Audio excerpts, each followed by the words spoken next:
മീഷോ എന്ന് വാങ്ങിച്ചിട്ടുള്ള ഈ ഒരു പ്രോഡക്റ്റ് ശരിക്കും എന്നെ ഞെട്ടിച്ചു കളഞ്ഞു കേട്ടോ. നിങ്ങൾക്ക് തന്നെ നോക്കിയാൽ മനസ്സിലാവും എത്രത്തോളം ഡിഫറൻസ് ആണ് ഈ രണ്ട് ഷൂകൾ തമ്മിലുള്ളതെന്ന്.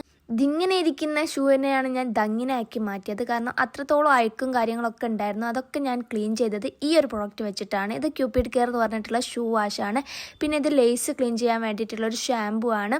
പിന്നെ ഈ ഒരു സോഫ്റ്റ് ബ്രിസിൽസ് വരുന്ന ഒരു വുഡൻ ബ്രഷും കൂടാണ് കേട്ടോ ഇതിലുള്ള. 200 സംതിങ് ഈ ഒരു 3 പ്രൊഡക്റ്റിനൂടെ പ്രൈസ് വരുന്നുള്ളൂ കേട്ടോ. ആദ്യം തന്നെ നമുക്ക് ലേസ് ഊരി മാറ്റി കുറച്ച് ഷാമ്പു അപ്ലൈ ചെയ്ത് വാട്ടറായിട്ട് ഡൈല്യൂട്ട് ചെയ്ത് മാറ്റി വെക്കാം കേട്ടോ. അതിനുശേഷം നമ്മുടെ അയക്ക് പിടിച്ച ഷൂ എടുക്കുക, കുറച്ച് ഫോം അപ്ലൈ ചെയ്യുക, കുറച്ച് മാത്രം അപ്ലൈ ചെയ്താൽ മതി കേട്ടോ. എന്നിട്ട് നന്നായിട്ടൊന്ന് ബ്രഷ് ചെയ്ത് കൊടുക്കുക. ഒരു 5 മിനിറ്റ്സിൻ്റെ ഉള്ളിൽ നമ്മുടെ കാര്യങ്ങളൊക്കെ നടക്കും കേട്ടോ. ഇതിൻ്റെ ഏറ്റവും വലിയ പ്രത്യേകത എന്ന് വെച്ചാൽ ഇതിന് വെള്ളം പോലും വേണ്ട എന്നുള്ളതാണ്. ഷൂവിൽ നമ്മൾ ഒരു തുള്ളി വെള്ളം പോലും ആക്കേണ്ടതില്ല.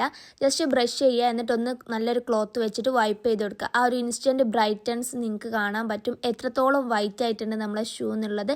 അത്രക്കൊരു കിടിലൻ പ്രൊഡക്റ്റാണിത്. നിങ്ങൾക്ക് വേണമെന്നുണ്ടെങ്കിൽ എന്തായാലും വാങ്ങിച്ചു. ഇനി ഷൂ അഴുക്ക് പിടിച്ച കാരണത്താൽ വേറെ ഷൂ വാങ്ങിക്കേണ്ട ആവശ്യമില്ല. ഈ ഒരു പ്രൊഡക്റ്റ് വാങ്ങിച്ചാൽ നിങ്ങളുടെ ആ ഒരു പ്രശ്നം സോൾവ് ആവും. അപ്പോൾ ഞാൻ 2 ഷൂവും ക്ലീൻ ചെയ്തെടുത്തിട്ടുണ്ട്. പേഴ്സണലി എനിക്ക് ഫേവറേറ്റ് ആയിട്ടുള്ള ഒരു പ്രൊഡക്റ്റാണ് കേട്ടോ ഇത്. അപ്പോൾ ഇതിൻ്റെ ബെനിഫിറ്റ്സും യൂസേജും ഒക്കെ ഇതിൻ്റെ ബാക്കിൽ തന്നെ കൊടുക്കുന്നുണ്ട്. വേണമെന്നുണ്ടെങ്കിൽ ഫോളോ ചെയ്തിട്ട് ലിങ്ക് ഒന്ന് കമൻറ്റ് ചെയ്യാം കേട്ടോ.